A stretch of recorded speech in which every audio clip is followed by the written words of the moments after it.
But the reality is that to date, those ammunitions have not been accounted for. How the Ghana Armed Forces could transfer ammunitions to national security that doesn't have a fighting force in 2024 is a question that will definitely have to be answered. The Ghana Armed Forces has passed it on to the National Security Secretariat for the National Security Secretariat to investigate it, since they were the recipients of the ammunitions. But what we are doing is, under our watch, under our watchful eyes, any such incidents will not be dealt with like the way it was handled in the past. So whilst we have encircled this and handed it over to national security for national security to handle, whatever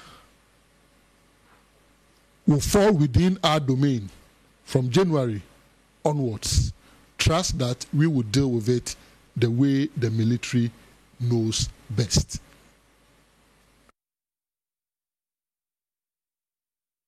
It is important to report at this stage that the last recruitment exercise for soldiers, non-officers, so the soldiers go to the Army Recruit Training Schools and the various training schools, the officers will go to the Ghana Military Academy. So I'm done with the officer career. I'm now moving to the soldiers. Welcome back. This is our big stories. Let's get into those startling revelations from the Defense Ministry. And they say thousands of ammunition from the military is unaccounted for through irregular transfers to national security. What does this really mean for the security of a state fraught with proliferation, of small arms and a national security whose operations have often been a subject of public scrutiny? We want to delve into these matters plus other fallouts, including that over 2,000 persons whose status of employment into the military hangs in the balance because the Defense Ministry, the minister said, they are laying the blame on the previous government. They failed to take them through proper training.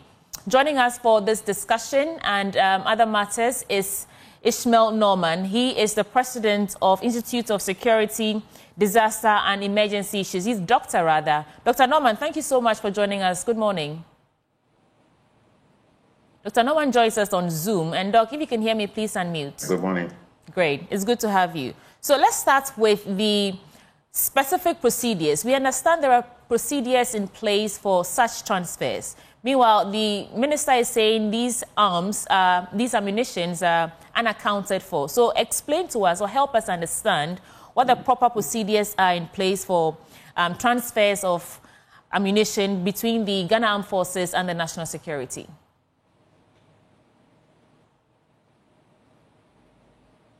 Thank you very much. In terms of the statement by the Minister of Defense, I think it's a very serious statement. But we also have to counterbalance that with the statement from Honorable Amankwa Manu, who was Deputy Minister, and he says it is not missing. And so if it's not missing and the key players are there, then I think it can easily be accounted for. As far as the military manual for transferring ammunition or guns or equipment from one place to the other, from one agency to the other, that data is not available to me or anybody else who is not in that logistical going to address that. Has to be very careful because you don't know what the content of that document may be. I think we have some network interruption from your end, Dr. Norman. And I think what you're saying is that as we speak, you cannot confirm what's, if that information is available, it's not available to us right now, not to you and anybody else. Hopefully we can get you back so we can go on and discuss who then would be responsible for monitoring and authorizing these transfers. Doc, did you hear me?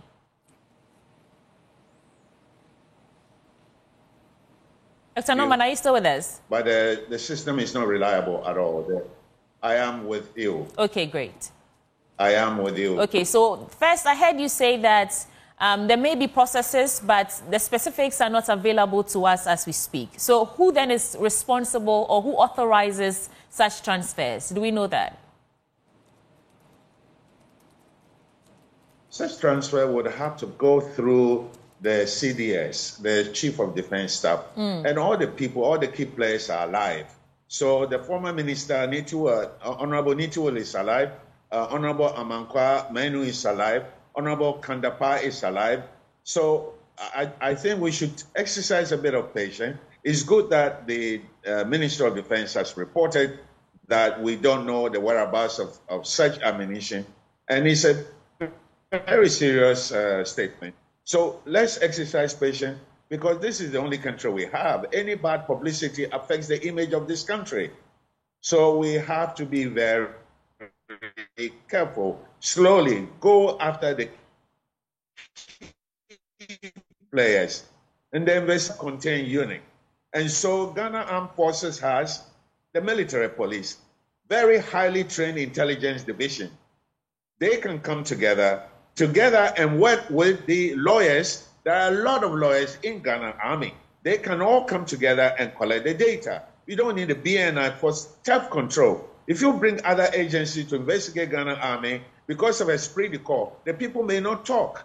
Get the investigators from within the Ghana Armed Forces, military police, the lawyers, and get the investigators, national security, to do the work. Don't bring in the BNI at this point, because no step is happening. But if there is step happening, then you can bring Yoko and other groups together. But the key players are all around. So talk to them gently and try to expose the whereabouts of all those ammunitions, because they are all military grade, as President Mahama said in February of this year. We need to find out where they are.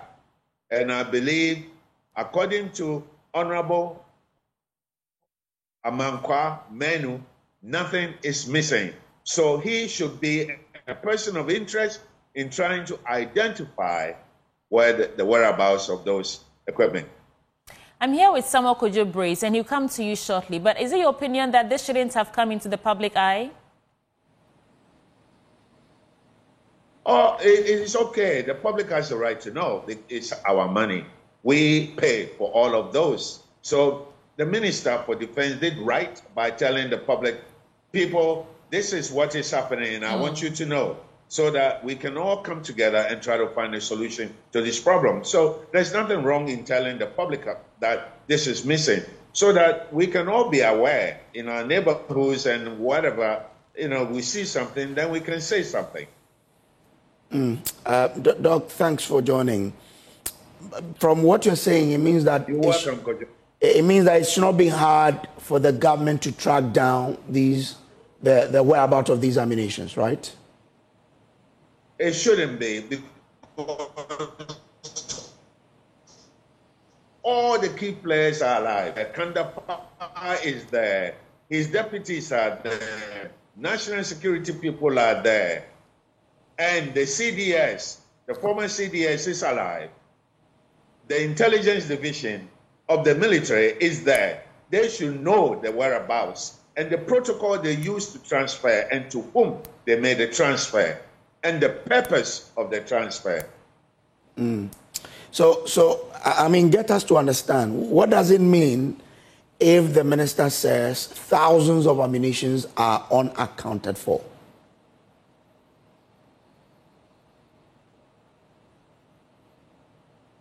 Hello, Doc.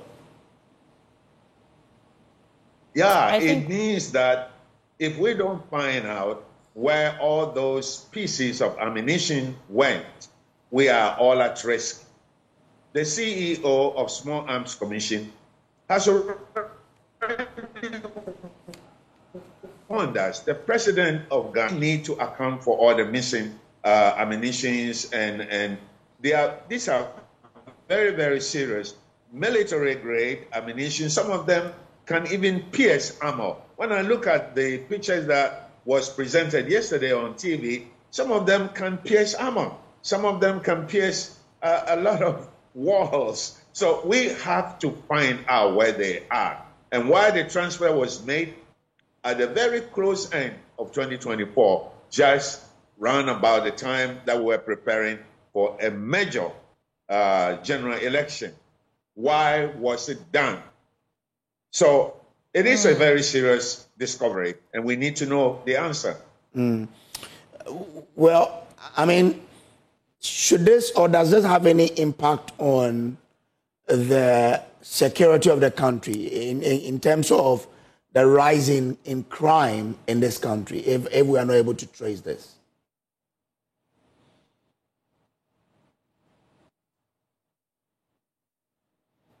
Kojo, I believe that whenever ammunitions are missing, it means that somebody on the other side has the guns to use them. Okay. And so it has tremendous impact on our national security.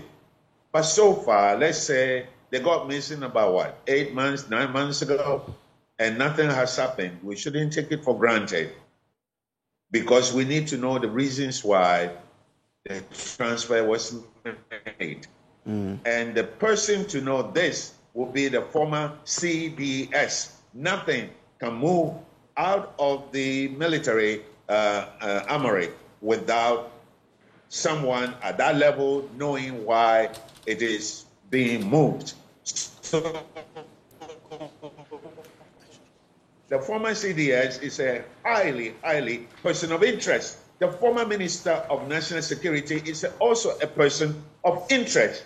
Military police should go to work and get the information out. Military intelligence, they have some of the best intelligence cadre in this country, superior to any other.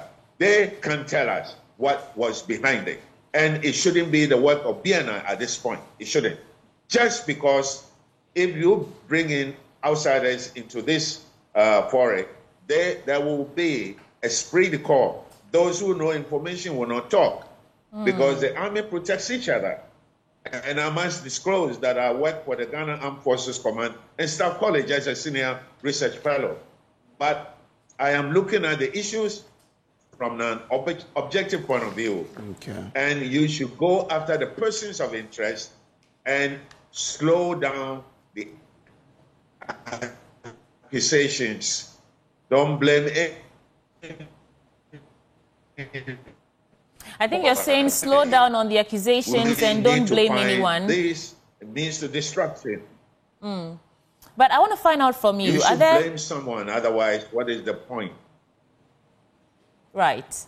So you're saying that we should avoid turf wars, and so don't take this to the BNI. Just let the police forces, what did you say, the army police and all that, they handle the investigations. But I want to find out, are there known instances where military ammunition surfaced in criminal activity, civil unrest in this country? Do we have precedents? Do we have such history? Or is this the first time something like this has come to light? Of course we have had. Of course we have had. I can't lay my hands on it right now, but I believe that, you see, when people go for training in the army, the soldiers, they go for training, they don't even have the opportunity to fire more than maybe 20 rounds during their target training. So why should all this get lost when we need it to train our soldiers? So we need to blame someone. And we need to start from the top echelon of the military and then descend down on Ministry of National Security and then get the military police, the military intelligence unit to work. National Security also has intelligence division. That the people who did this or under whom this happened, they are all there. Go to them, bring them together, interrogate them. Everybody before the law is equal. The law is the law. So they should target all those people and do it in such a way that there will be cooperation. But don't, demonize them already when you have no idea of why it was done. Doc, to a large extent, I think this reveals... You have to understand that civil-military relationship. Okay, I think that we have to pause on you now, get a stable connection, and then come back to you. And it's a good time to introduce Reverend John Ntimfodjo into the conversation. He's the ranking member of Ghana's Parliamentary Committee on Defense and Interior. Reverend, it's good to see you again on the AM show. Yeah, I'm excited to be here, Sidi. Welcome. Good to see you. Thank you very much. Okay. Yeah. Good to see you again. Good to see you, Reverend. I mean, this falls right in your purview. So I want to get your initial statement on this. Since news broke out, these startling revelations came to your attention. What have you been thinking to yourself? Yeah, thank you. Good morning to our cherished viewers. On the matter of the purportedly irregular transfer of ammunitions, it came to our attention some months ago. Indeed, as a committee, we held an in-house meeting with the minister where specific assurances were secured that they were going to be able to undertake processes that will see to their recovery. And we got the impression that it is a matter that is within, grip. It's a matter that is definitely not going to be beyond the ministry and the top hierarchy of the Ghana Armed Forces. So if for a few months on, there still seems to be some difficulty listening to the minister, you could deduce that there seems to be some difficulty in resolving the matter. We would step in as a committee again and to be able to support them. I think that there shouldn't be any cause for alarm.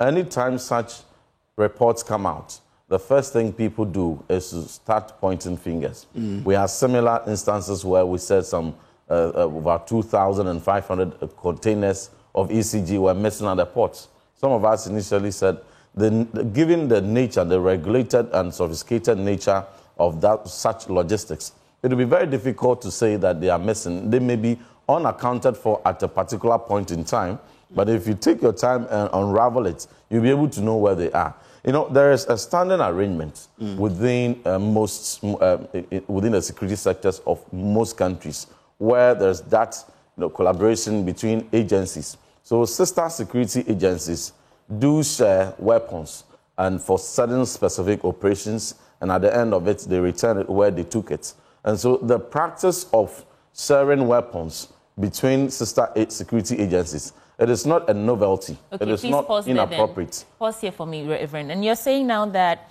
you caught wind of this months ago, some weeks ago. Exactly why was it done then? You say that is normal. There are standing arrangements within sister security agencies to share ammunition. What is the reason behind this particular one? We're talking about 8 or 7 months ago. Why was it done? Around election year, election time. Anytime there's election, election is election is an operation that multiple agencies, security agencies, have to collaborate to be able to undertake. And in such operations, you would find that certain collaborations in terms of weapons has to be done. Be that as it may, it's a matter of record keeping. How many ammunitions went to this agency? How many ammunitions went to that agency? And who must account for those and who must return them? And the records are there. Because at the end of the day, it takes someone or an officer, a leading officer, to undertake these transfers, to receive on behalf of the security agency that took them for the specific operation. And then when it is done, they ought to account for same and return them. It is not an inappropriate practice. So we should be very careful not to scandalize the Ghana Armed Forces, nor any particular security agency to say that for the fact that some weapons had to leave military to another sister agency, it is so inappropriate and it is so unprofessional. No. In order for us not to do that, in order for us not to scandalize this issue, we need clarity, which is why I'm asking your engagement between the committee, your committee, and the ministry. What was the explanation you got as a reason why this transfer was done, so that we don't speculate? Tell us the exact detail. Oh yeah, I've given you the detail that I have to put out. It's not everything that you are able to put out because of certain security implications. But then you leave us to speculate. However, and say, however, it suffices to state that there were important, election operation had to be done nationwide, and there needed to be that collaboration between various So it's election agencies. related? That is the information we got. And so... From the minister? Yes, that's the information we got from the minister. Okay. And for which certain weapons had to be given to sister agency. And so it is a matter, the Ghana Armed Forces are very meticulous in their record keeping. So not even a single ammunition will leave without a proper record of it.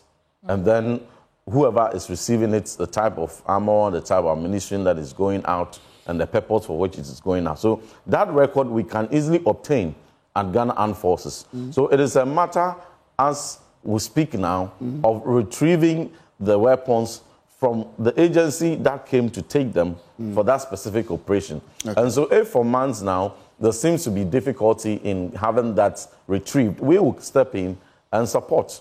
And so we'll invite the relevant actors within this particular operation and interrogate further, and we'll be able to nip this in the bud. So the public should restrain not to scandalize the security agencies at this point in time until we have really concluded all the necessary investigations that have to be done. And then if some impropriety comes to the fore, that is when. But at the moment, it's a matter of whoever signed for it, getting the agency or the persons to bring it. So now when it comes to national security, one thing that we all must appreciate is that there is no force called national security. National security is just a secretariat. It's a secretariat that coordinates, engages in coordinating activities and operations of security agencies. And so the National Security Secretariat is that small. So we need to put that in perspective. But it has personnel, doesn't it? How many personnel do they have? Because national security is just a secretariat. And they are coordinating between NIB, Ghana Police Service, Ghana Armed Forces, Ghana Immigration, and all relevant security agencies within NACOC, within the national security architecture. So they play a coordinating role. But sometimes we overly ascribe certain powers and functions and mandates to national security and make them even bigger and more powerful than Ghana Armed Forces or Ghana Police. So we need to put that in perspective. And so it's not going to be sufficient to say that we are putting it at the doorstep of national security and expect that just by offloading the responsibility to national security, we are going to see an expeditious resolution of the matter.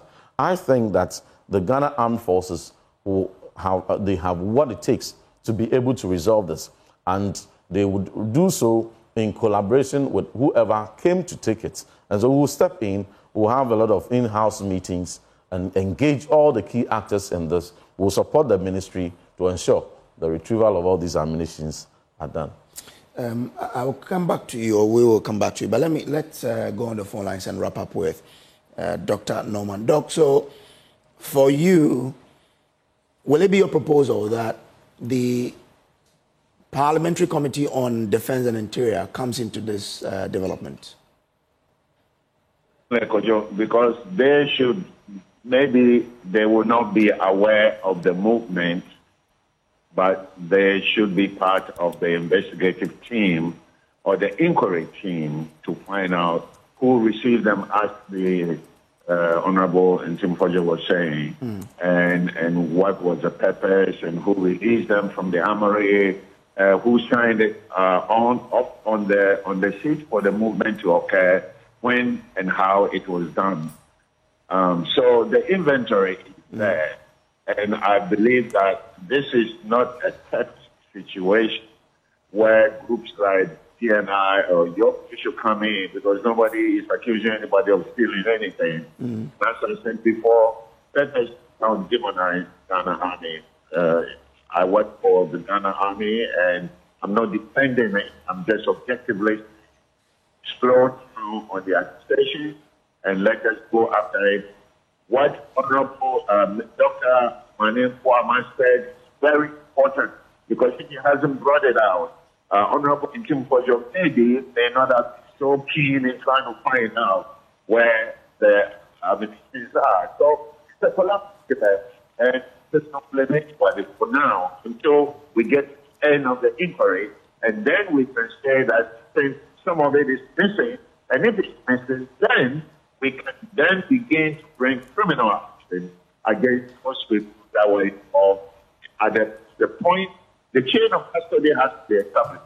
And where they are missing, then we have to look when it is okay and go after those people along the chain of custody and do them of criminal conduct. Okay. We're grateful to you. Yeah, just right before you go, now that we know that it is election related, does it change your perspective in terms of exactly why it was transferred and the lack of, accountability on it thereafter? And even if, well, I want to call it the shortfall of ammunition, does it do anything to reduce the morale or influence the morale and operational capacity of the Ghana Armed Forces? I don't think it should change. I have always preached worst case scenario to security agencies that any public event, think of the worst case scenario. So it could be part of the theory of worst case scenario. What about if the election gets out of control and there's violence and like we saw in Kenya under Ruto, President Ruto. So I believe that was the preparation for worst case scenario that they those measures, let us be gentle and give them wisdom, the wisdom for our leaders, entity or entity, that they know what could happen and predict what could happen and prepare such contingencies. Well, thank you so much for joining us this morning. So we'll let you go now and then focus in studio. So that there is Dr. Ishmael Norman. He's president, Institute for Security, Disaster and Emergency Studies. Back to you, Kojo and Reverend. Reverend, the minister says irregular. In your briefing, how did he come to the conclusion that these were irregular? What did he say exactly? No, for us, all that we know, the impression that was created was that there was a movement of ammunition from Ghana Armed Forces to a sister security agency, which at the time had not been returned. Okay. And then we had assurance. We asked how it was going to be addressed. The Minister offered us assurances of how he intends to address it. And this was an in-house meeting. I think that for the purpose for which the minister will come out public, I do not know why he would come out public. But once he has come public with it, then it means that we can hold a public discussion on this. But beyond it, I'm more interested in how it ought to be resolved. Okay. And its resolution is simple. It lies in, let's go to the basics. One, to establish the fact that, as I earlier made, when you have movements of munitions from Ghana Armed Forces to another sister agency, it cannot be irregular, it cannot be inappropriate. If there are, you may call it irregular or inappropriate if it is established that maybe the designated officials that ought to have signed or authorized were not the ones who probably did it. Okay. But definitely a civilian would not be the one who would go and authorize for the release of certain specific ammunition to another sister security. So it's not a very dangerous act to say that it's not as if it was stolen. It's not as if no one knows about that movement or the safeguard nature of the agency that was in receipt of same. That those matters are not risky at all. But we are yet to get into the bottom. Now we'll get into it, and then we'll establish all the bases. Okay. We'll know who signed the inventory, who released it, who signed to receive it, the purpose beyond what we have been informed, and where they are. How many have come in, and where the rest are, and then we'll get them retrieved. You seem to be saying that we shouldn't blow this out of proportion, that there's no looming danger. But the impact of this could be dire in terms of the impact on our national security, that we have thousands of ammunition that, as we speak, is unaccounted for. And that's a word that the minister used. You are a ranking member of the committee in Parliament in terms of defense and, defense. What do you think is the impact of the unaccountability of these thousands of ammunition we're talking about? It would have been it's concerning. I mean, at the outset, I'm not downplaying the fact that this is a matter that should be swept under the carpet. But it would have been more concerning if the narrative was that the ammunition did not move from Ghana Armed Forces to another sister security agency. If it was such that the ammunition moved from Ghana Armed Forces, AMRI, and then they are not sure where it went. Is that not the story? No. The narrative and the briefing we received from the minister is that a sister agency came to Ghana Armed Forces and received a certain specific number of ammunition for the election operation, and it hasn't been returned yet. So that is the narrative. Which means that as we speak, we don't know exactly where it is. It is within the security service. It's within the security service. So it's a matter of that sister security agency returning saying, if that sister security agency comes back to say that, for instance, maybe we came to take 100 and we have only been able to return 80, and that the 20, we cannot account for it. That is where further questions and interrogations will come in. Okay. And if we get to a point where we think that the concerning nature should be escalated, we would apprise the public. But as it stands now, there should not be any cause for alarm until proven otherwise. Okay, you've said earlier that you would now go into it. Do you take it that the committee will now get into the matter? You call the minister and absolutely, it's a matter that we are taking we're taking seriously, and we are going to invite the minister, but beyond the minister, the key actors within the inventory value chain and the specific agencies who were mentioned, or who was mentioned to have been the one that came to receive it, the personnel that took it on behalf of that security agency, and on the side of Ghana Armed Forces, the officers or the designated officials who transacted that authorization. We'll go into that and we'll establish the facts and we'll resolve it. And so, like I said, just as a lot of issues were sensationalized around the missing ECG containers, I just hope that this will also be one that will easily be found. When will the meeting happen so we can track? This matter just came to the fore. Okay. So we will engage, and subject to the earliest availability, we'll schedule that engagement. Let's talk about... because I was going to take him to the Delhi Guide and talk about presidential jet. Is that what you wanted I wanted to stay on the military for a bit because I want to get into the stored military recruitment and the blame on previous governments. Okay. Right. So we know that... We're not happy to oblige. We know that 2,000 individuals, more than 2,000, I'm just giving a ballpoint figure, the employment status in the military remains uncertain. What does this really mean? I mean, if you're talking about people who've already gone through some sort of training, but we are talking about the proper nature of the processes. Are we talking about procedural breaches? Are we saying that we're going to sack these people? How do you read this issue? The briefing I listened from the minister, my understanding is that a little over 2,000 or about 2,500 were applicants who applied to the Ghana Armed Forces for specific recruitments, and they had passed certain selection processes, initial selection processes. They had done medicals, they had done body selection, and they had been considered eligible, 2,872 specifically, and they had been considered eligible to go for training. However, the financial clearance that ought to have been secured from Ministry of Finance was not granted, and for which their training did not take place. And so they remain people who had been cleared to go for training but had not been trained. So no form of armed forces training or security training at all has been undertaken. So they are considered as a backlog. And now there's also a broader conversation of having plans of recruiting 12,000 military personnel every year for the next 3 years or 4 years, which is a move I consider laudable.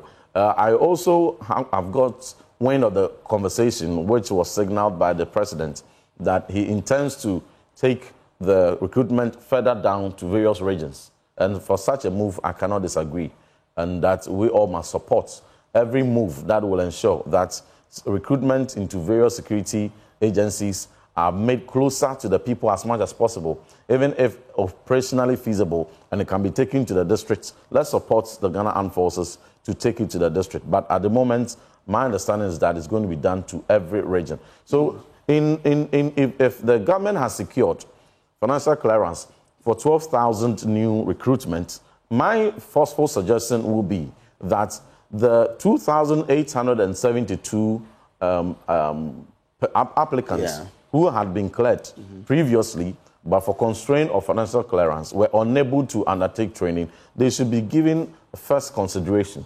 And so in that application, some dispensation will have to be made for them. But of course, this was done some 3 years or so ago. And so the medical circumstances may have changed. Yes. I will not support that in the interest of getting the backlog preferential arrangement. They should just go in without ascertaining their medical eligibility afresh. So, but they should be considered first and taken through the processes. They ought to be given the opportunity to undertake medicals, body selection, so that if the past 3 years anything has changed, they will be sure and to be able to reassess the 2,872 to know their present condition and how many of them. You are likely to have about 85% or so of them who are very likely to still be in good condition that are fit to undergo training. But we should not jettison that number. We should not just throw them away to say that they are in the backlog and therefore they should all be thrown away, and then we are now going to focus on a fresh 12,000. The minister give a response to that. They will be given the consideration. They can still apply. But my point is that if they can still apply, do they have to still pay? So that is where I'm saying that they don't have to apply.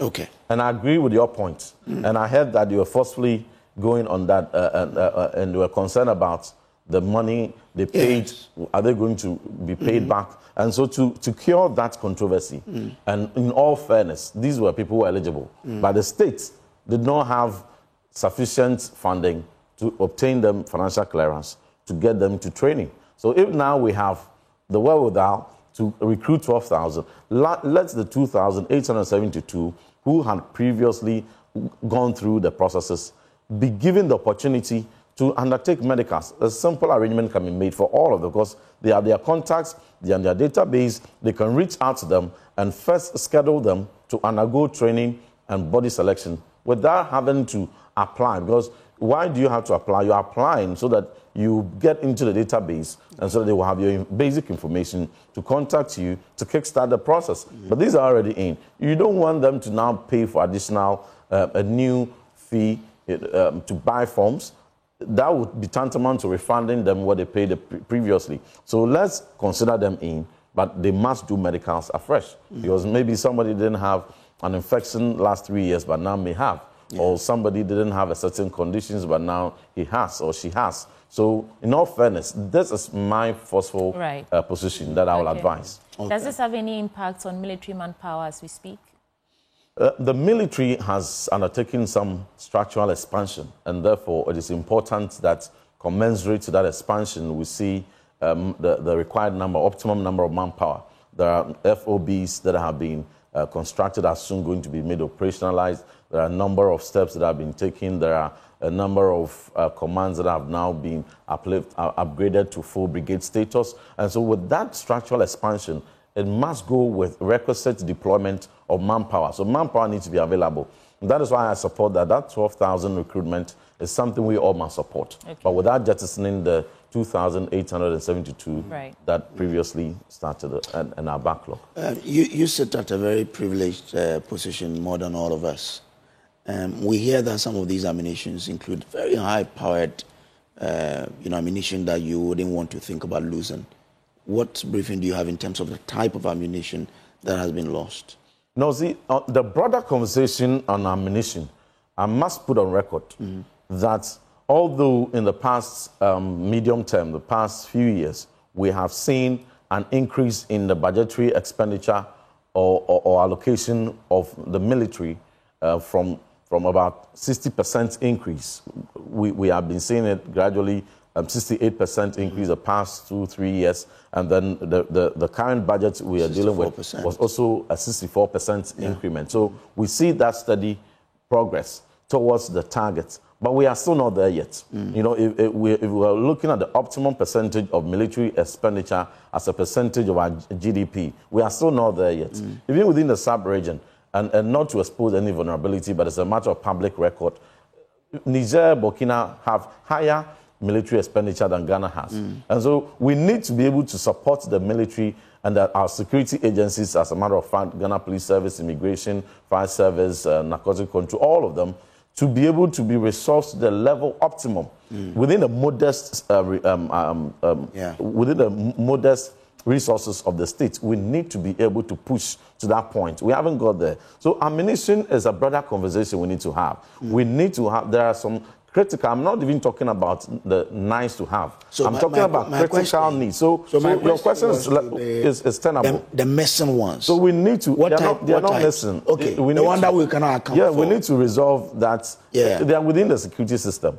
Yes, I understand. We have to get what type of ammunition are we talking about? We need to get it retrieved when we get to a point where I need to give you the full disclosure of the various ammunitions. I will. But at this point in time, I think the larger concern of the public is that let's get them wherever they are so that they will be where they ought to be, within the armory where they ought to be. But you see, we have general weapons and ammunitions that we need to beef the Ghana Armed Forces with. When it comes to the army, we need critically armored personnel carriers, APCs. We need an optimum number for them to be able to increase and augment their preparedness in any eventuality or any emergency. They even need further armored buses.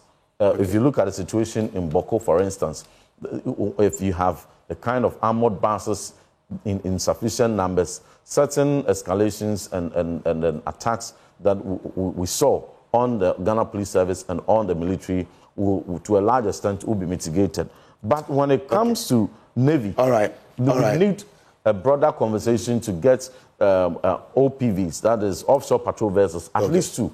This conversation was started in the previous government. As a matter of fact, plans were far advanced to procuring. But our friends in the NDC shut it down. I wouldn't want to be in a position where I will be doing politics with our security agencies, particularly when it comes to the kind of logistics that they need. If the minister makes a case for such acquisitions, I have to support, because it is in the best interest of the state. So, for instance, if they bring the conversation on offshore patrol vessels, we station one on both sides of the shore, the tendencies of piracy will be nipped in the bud. But now coming to your presidential jet, I'm sure it's a question you... Yes. Yeah. But before you go to the presidential jet, when you said about ammunition, I smiled because I was asking myself, so if a bomb is thrown in Ghana, for the fight that we see on television, there are some things that are able to dispel the bombs. Do you have anything like that? Yes, so it's also one of the weapons or one of the gadgets that has been classified as key and critical requirement, the area drones, and even the weaponized type, such that it can take area surveillance and issue. I am pushing, and I would call forcefully for the weaponized type, so that in case of any threats, there and then it can deal with it. And so these are the kind of support we should be giving to the Ghana Armed Forces, and be urging the government to find money wherever they are, because these are very urgent. We shouldn't say Ghana is a peaceful country, and so we are going to be there, whilst every other country is shoring up, their armory and the resourcefulness of their armed forces. We would say we are a peaceful country. We have to prioritize. We need to resort to innovative financing to be able to get the Ghana Armed Forces the kind of required aerial drones that are weaponized. On that score, I hope we had time. We would have then gone into the budget of the army this year, because you know that 90% or so is dedicated to salaries. So how much more can they dedicate to ammunition? But let's go to the presidential jets now. Well. I mean, we'll find another time for us to go into the budget allocation of the military. That would be very necessary. And all of that. But why did your government leave the presidential jets in the way they left it, that today is being grounded in France? So the impression should not be created that one government ran down military equipment or mishandled military equipment, and for that matter, a certain government ran down a presidential jet. If you go on that tangent, you will not get support for what the country state has to do. Let us put in perspective. When was the Falcon purchased? It was purchased under President Kufuor way back then. way back from President Kufuor's time. We have had various presidents who had used it. And see, whenever you purchase a particular presidential jet, it has regular maintenance that ought to be undertaken. And anytime you get there, and this has to go to France, and for them to be doing the servicing, they have to make sure that it is worthy to fly before they bring it back. You recall under President Akufo-Addo, there were many occasions where the flight was not even available. The presidential jet was not available for several months, or sometimes between 3 months to 6 months. It was grounded for maintenance. And those were the times where exigencies required the president to resort to private jets for certain essential presidential travels. And my friends on the NDC, led by my good friend Honorable Kujeto Ablakwa, completely demonized that arrangement. You see, and it is the same plane. So a plane that some 4-6 years ago could be grounded for 6 months, could be grounded for 3 months. It's the same plane we are talking about. So if today it is also grounded for another 3 months or 6 months, it is nothing strange, and it's not the first time that it has to undergo. But I support for whatever number of months it has to be grounded for it to receive adequate maintenance, for it to be considered fit. I will support, because see, we are talking about the life of the president here. And so we should not try to trivialize or politicize conversation around presidential jets. If anyone going to fly any aircraft at all, whether private, whether commercial, you want to be sure that it is worthy to fly before you get in there. Yeah. You wouldn't want an aircraft that was rushed in maintenance and just brought because it was needed. We are talking about the life of the president. You raise serious questions about our maintenance culture. And I'm tempted to say, was your side that started raising questions as to why the president, in the first few months or so in his office, he was flying his brother's jet to go on presidential business? You were the ones who raised the concern. But if you, or if your administration, the SWAL administration, had maintained the jets to maybe a reasonable level, do you think that it will be grounded in the first few months of this administration? No, so sweetie, what I need what is the maintenance culture for? The impression I need to correct is that, when it comes to the maintenance of a presidential jet, it is not like the maintenance of a vehicle, where it can be at discretion of the security agency to say these patrol pickups, will schedule them from next month or 2 months. They have fixed time, and the manufacturer has fixed schedule. When it gets there, they won't grant. If you refuse to even send it for maintenance, you won't be given the certificate to fly. So it is that tight that it leaves no room for the discretion of any chief of air staff or chief of defense staff or minister for defense. When it is time, it has to go.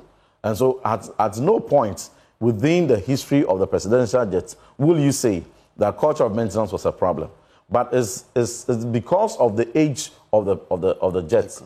Yes, and then the maintenance that the older it gets, the more difficult it is to maintain. So with this background, why did we make such a ceremony out of it that the president couldn't fly the jet? So why did the NDC make a big ceremony out of it when the president had to use? Is it the first time I heard presidential travels politicized or made a topic for political discussion was NDC when they were in opposition. Is it a tit for they tat even went to the no, I won't do tit for tat. No, I would never do tit for tat. Even when the vice president flew private jet, I support us. No, because if there's for some reason the presidential jet is not available, and the determination of the security handlers is that she ought to fly on a private jet. She has to fly on a private jet. If the president, as we speak now, President Mahama has to embark on any presidential travel, and because of the unavailability of the presidential jet, has to use a private jet. Why should I